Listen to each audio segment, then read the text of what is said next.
नमस्कार. गैरसमज वर्सेस समज सिरीज गैरसमज 22वा.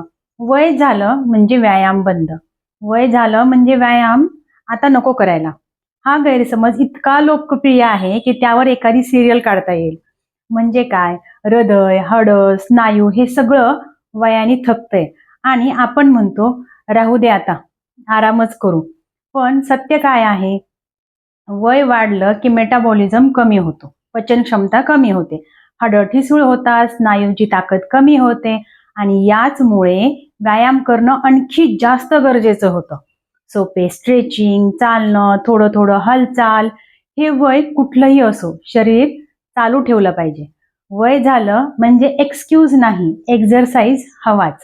नाहीतर वय येतंय हे लक्षात येण्याआधीच शरीर साथ देणं थांबवेल. पूर्वी काम, मुलं, संसार यामुळं वेळ मिळाला नाही. आता उलट वेळ आहे, रिलॅक्स आहो तर वेळेचा सदुपयोग करा. वापरलं नाही तर गंजतं आणि संपतं. Use it or lose it हा नियम शरीरालाही लागू होतो. म्हणून शरीराचा वापर करा हालचालीसाठी, व्यायामासाठी, तर ते उत्तम साथ देईल. गैरसमज तोडा, वय कितीही असो, हलत राहा, फिट राहा. उद्या भेटू नवीन गैरसमज दूर करण्यासाठी. तोपर्यंत स्वस्त आणि मस्त जगा डॉक्टर स्वाती सोबत. लाईक, शेअर आणि सबस्क्राईब करायला विसरू नका. डिस्क्रिप्शन नक्की चेक करा. धन्यवाद.